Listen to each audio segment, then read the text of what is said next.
You're back in today. Long-term investment opportunity.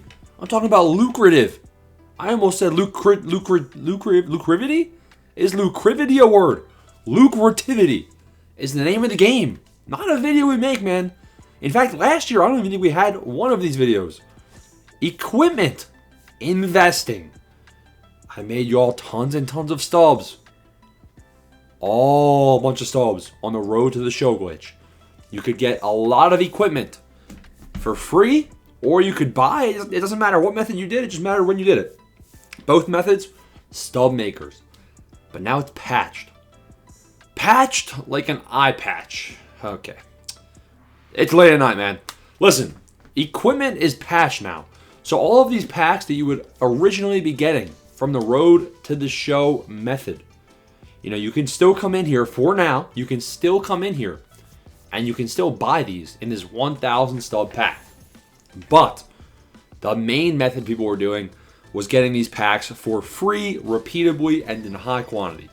This tanked the equipment market, and it tanked it badly. So everything had almost zero value. Now, a lot of stuff still held value. The high diamond stuff, that all was high value. But really, a lot of stuff came down in price.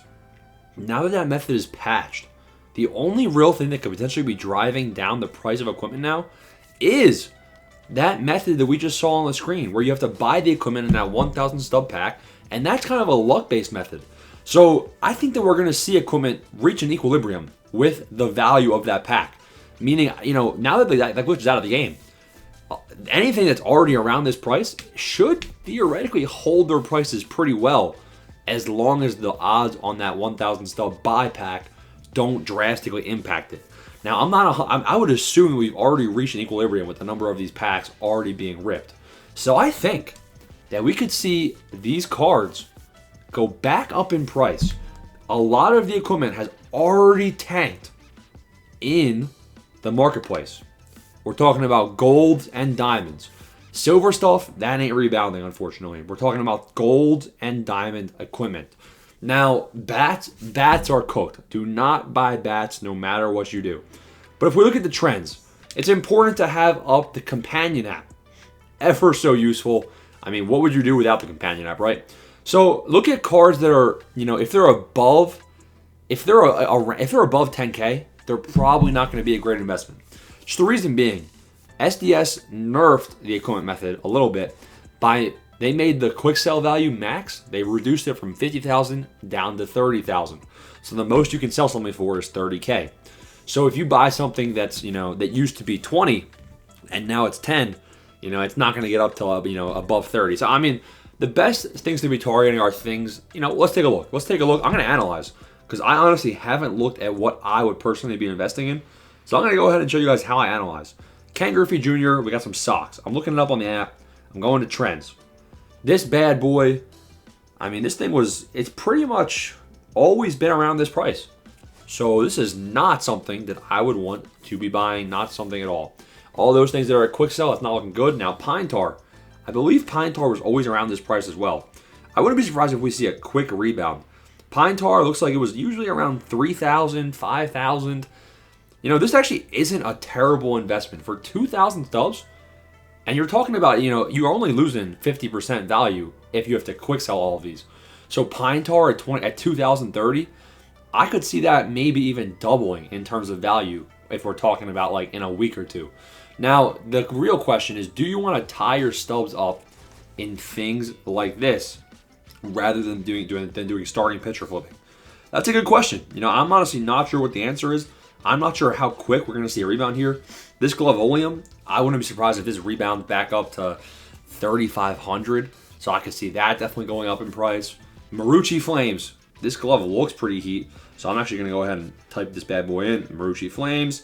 This thing was always around this price. So make sure you're not investing in stuff that doesn't have the potential to go back up. Glove Guardian. Let's take a look. The Glove Guardian. I'm liking the price on this. You can see it's less risky because it's closer to quick sell. And yeah, this thing, I could see this guy going back up to around 2,500. I'm talking about sell now. So, I mean, that's not a bad investment opportunity as well. Otani cleats. I don't know. See, this is what I'm talking about. When the quick sell value or when the max sell value was 50K, all right, this makes some sense. But I don't see it. I mean, this thing has never really been above 20K. So that thing must not have been too. A lot of the more expensive stuff may have been less affected than others because obviously there was a much lower quantity of the rarer things being pulled. So let's take a look at this diamond series. Honestly, I like the cheaper stuff. I think the cheaper stuff might be a better investment because if you think about it, these things they ain't gonna be moving. Like I could see this glove right here. Oh, this is a good investment right here. If I'm looking at the right thing, diamond series. Yeah. So this guy, I mean, this thing's buy now has been as high as 9,900 stubs.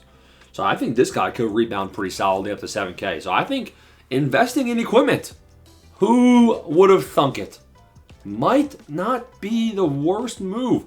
In fact, if I didn't know that I was about to release a video, I could easily gatekeep this myself and just invest in myself.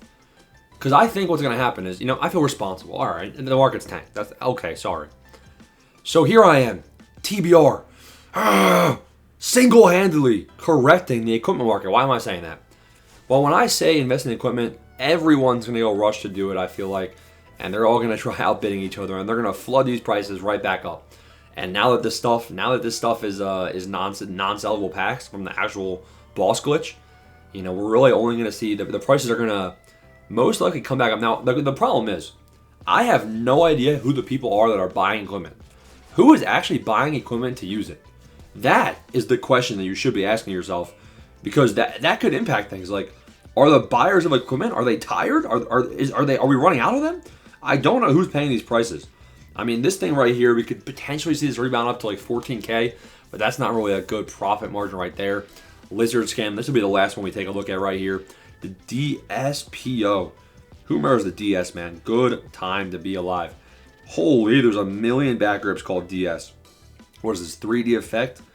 Yes, I mean, wow, this thing, I'm not looking at the price on the screen right now. I'm looking at, I could see it going back up to 10K, and this is 5,000. Even this is like a good flip margin for sure as well. So there's a lot of good things you could flip in. I think that, I haven't even looked at the golds. I'm sure that the golds is probably going to be something as well. If I look at the golds, like, that's not bad right there. Like, even just flip margins. Now, how often are people going to be buying and selling some of these things? I'm not sure. But I also think that it could be a good night to just go to bed. Like, put in orders on anything that has good margins. Put in an order on. Just wake up and whatever went through, just go ahead and sell those bad boys in the next night for even higher. So I think this could be a big night to make stubs with equipment. Had to make the video as fast as possible. Smash the like and subscribe button, boys. Comment, remember, link down below. Join the Discord. Peace.